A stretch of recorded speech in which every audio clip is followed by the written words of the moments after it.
Okay, my 2 cents. We're gonna hit another Rush album, Permanent Waves. Sorry about the glare there. It's actually in glass. The second album I've had signed by the band, so I don't feel like taking it out of there. But vinyl signed by the band, probably about 10 years ago now at this point. Like the album a lot. I'm not gonna say it's one of my favorites, but I know how the importance of it. Number one, because without this album, you don't have a moving pictures. I don't think anyway, as far as what they were crafting here for these tunes, and obviously, Spirit of Radio, Free Will, those were the hits off of this album. So I like them a lot, especially from a guitar player standpoint. But for me, no doubt, when I first heard Natural Science, that was it. That was a little over 9 minutes, I guess it is. I don't know, but that was just the tune on this album. That number one tune on this album, for me for sure. And then being able to hear it several times live. What was the tour? Did they do it on Snakes and Arrows? I think they did.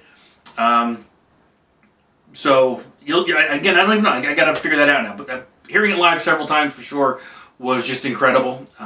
The fact that they could play that live as good as they did blew me away. But really dug the album, dig this album, still play it, cover to cover once in a while.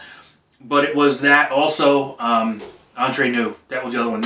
That intro, that guitar riff, I learned how to play, and I thought it was just very, very cool. It's fun to play that one. It just really was. It's one of those riffs that when you play it or you hear it, you knew right away what it was. So, good album. Love it. If you haven't had a chance to dive into this one, if you're new to the Rush catalog, definitely this has got to be on the list towards the top. Check it out. It's only 6 tracks, but again, some of them a little bit longer than others. But give it a spin. If you got the vinyl, give it a spin. Love this album. I really do.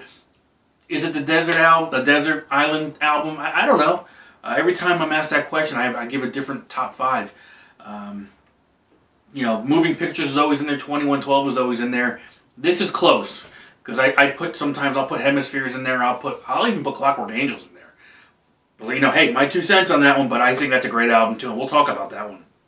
So, and the other thing was it took me forever. I don't know how long it took till I realized, obviously Rush, but in the red wavelengths it actually said Permanent Waves. I don't know how long it took me to finally realize that's what it's, the album name was right in there. Oh well, what are you going to do?